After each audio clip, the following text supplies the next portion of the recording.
I was born into a pretty dysfunctional family.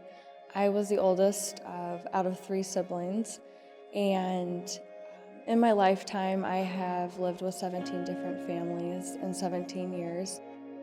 The first time that I remember ever feeling abandoned or neglected by one of my parents was probably around the age of 3 also, and I had a door slammed in my face, and I was told that my mom never had time to take care of me or wanted anything to do with me. With that, I learned not to trust her, and I learned not to trust also my biological dad at the time. He was an alcoholic throughout most of my life. A few years later, I had turned 9 years old, and I had become friends with the girl that lived behind me, and she had a brother that was 7 years older than me. When I was 9, her brother sexually abused me for the first time. In a course of 4 years, I was continually sexually abused by her brother, and I never said anything to anybody. It was just something that I thought was my life, and I was expected to do what I was told, and he had threatened my family. He had threatened that if I told anybody, he was going to kill my brother and my sister and my parents, and I didn't want that to happen. He said he would make my life miserable, so I just kept it in, and I acted again like a normal child, but I began to emotionally start stuffing everything that I was experiencing inside. I wasn't doing well in school. I couldn't concentrate in school, and I didn't really understand what was going on inside. I also began to self-medicate and also self-harm, just so what I was feeling would go away. The cycle of abuse continued for about another 3 years, and at this point I was about 16 years old. I remember not feeling worth anything and feeling valueless. But around this time that everything was still continuing, I was invited to go to a Christian conference in Salt Lake City, and I remember never hearing about Jesus or never knowing about God. I didn't really think I had much to lose, so I went. About the 3rd day of this conference, I remember this lady coming up to me and asking me, if my name was Brittany and what my family life was like. And I remember that was the first time anyone has ever asked me about my family life, but I remember breaking down in tears and crying and sharing the truth, kind of that I had a dysfunctional family. It was the first time that I really broke down like I did. She prayed with me, and that was the first time anyone's ever prayed with me. It was really weird, but it kind of opened a door to a relationship with Christ. With that said, though, I ended up going home after the conference, and kind of the same cycle was going on. Things were getting worse with the abuse.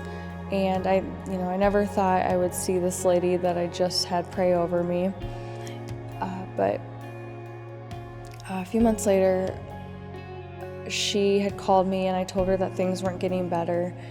And she ended up calling the police, and I was forced to move out of my town and forced to move away from the situation.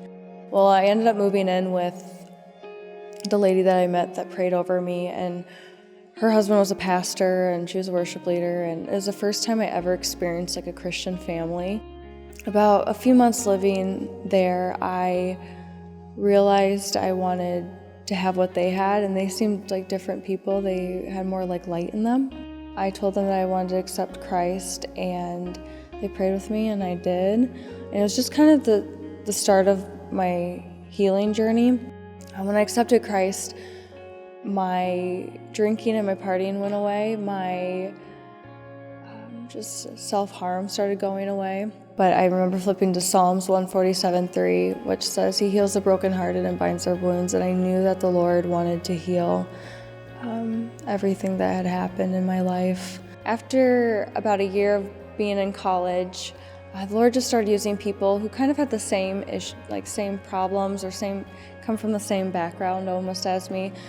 And He put them in my life, and I was able to talk to them. It seemed easier to understand where they were coming from and give them advice, and kind of began showing me the purpose of my story and the purpose of my life. With that, about around the same time as this was happening, I got invited to go to a retreat weekend, and the Lord had a huge plan. There was somebody who was placed at my table. We actually developed a relationship. We had a lot in common, and about a few months later, after developing a relationship and getting to know each other, her and her husband decided that they wanted to claim me as a daughter. I had never had anybody ever ask me that before, and I did. So around the age of about 20, 21, I legally became adopted. And, my parents, I have a really big family now, and they are just a blessing. Through all of this, I never thought I would be able to see my worth. And my forever family showed me more worth than my biological family. And God showed me more worth than I could ever imagine.